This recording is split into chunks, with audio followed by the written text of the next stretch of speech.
Okay, we're going to give a little example of the accelerometer switch for fingers for ALS patients who can move their fingers just a little bit or a whole lot.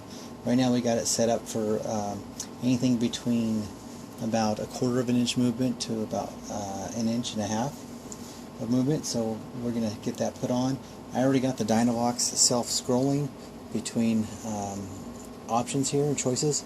So our goal here is to try and get Hello World spelled out and then spoken by the DynaVox, so that we can give a demonstration of how these two items work with the DynaVox and everything.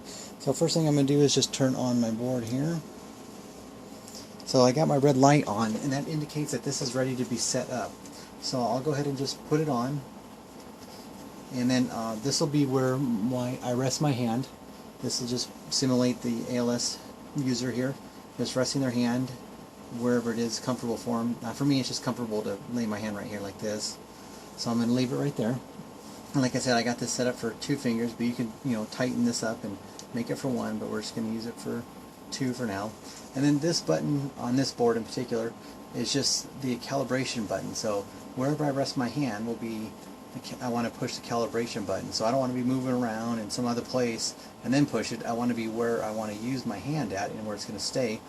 Unfortunately, ALS patients, when they start advancing through their illness, or progressing through it, they get in a position where they just actually can't move it, and so that their arm would actually just be there and they couldn't move it around, but they would be able to twitch their fingers maybe for a little bit longer. And so that, in a sense, would be an ideal situation, because they don't have to move it around, and so wherever their hand is at, you just push the button wherever they'll be using it at, and it makes it easier. Where a healthy individual kind of wiggles around a lot, and this can be rather sensitive and start making errors and stuff and sending false signals because moving around too much. So we're just going to rest here, and I'm going to push the button, and this should turn green. Now the first green LED indicates that this is ready to go. The second green LED will indicate that you actually have engaged the switch, but it's being delayed in case it's just a finger twitch, see? And I only have it for a very short time for a finger twitch. So that's what that is, but that can be changed a little bit. But I just want to show that you can finger twitch it and it won't set the switch off, and that is done obviously for purposes of controlling false triggers and everything. So let's go ahead and try and get up our Hello World. Now there's a blue LED that indicates that the signal has been sent, and it lasts for a second, and then a red LED will come on showing that it's blocking to control what's called switch bounce, so we don't want extra switch bounce. And then it'll turn green again like this with the 1 saying it's ready to go. So we're going to go ahead and show all those and how they work together. These other 4 LEDs are indicators that maybe perhaps that the thing is out of tilt, like that, so that maybe the user's hand's out of alignment, and maybe something like that should be looked at and maybe fixed. It can go either way, and that's what those are for. So let's go ahead and try and spell Hello World. And we're going to try and get into the H here, which is obviously here, so it should be the next group.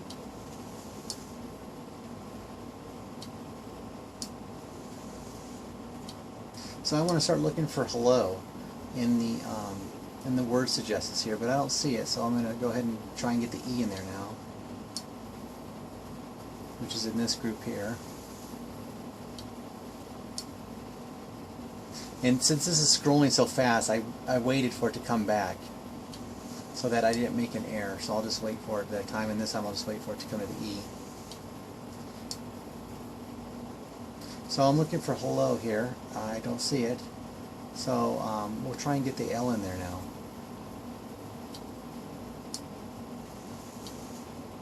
Nope, I made an error. I squeezed my finger looking over here. So we'll just scroll back up.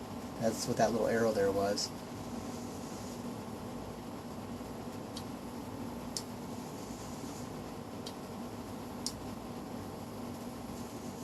And obviously we just wait for the L to pop up.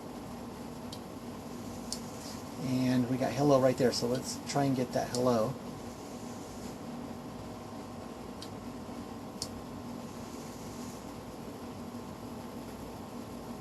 Once again, I just waited for it to roll back around instead of trying to push it. So you see it auto-typed hello for me.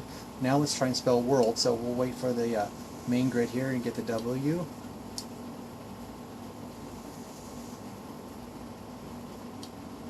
You can see the blue light up, and then the red, and then the green telling you, okay, I'm ready to go again on the board there.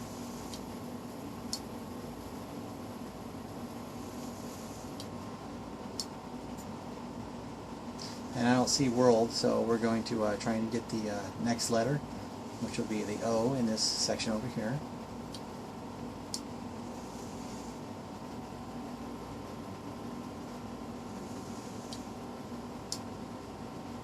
And I tried it, but for my switch, switch bounce, I have a second delay, so it's better just to wait for it to scroll back around instead of and have a lot less mistakes from switch bounce than it is to have it really quick and make this mistakes and stuff. Here's the world here, so let's try and get that.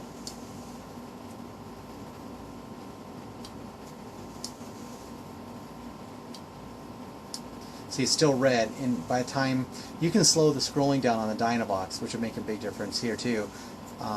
But like I said, I'm just trying to make it go pretty quick and showing what can be done, and you can always just wait for it to come around. So we're going to get to speak that.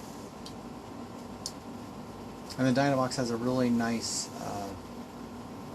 speaking style. It can be changed also. Right now it's in a female's voice for Lisa. Hello world. There we go. And so that's just an example of how the switch and everything works together with the DynaVox when the DynaVox is self-scrolling. And like I said, I'll do the eye gaze technology with the switch in the next demo. Alright, thanks. Bye.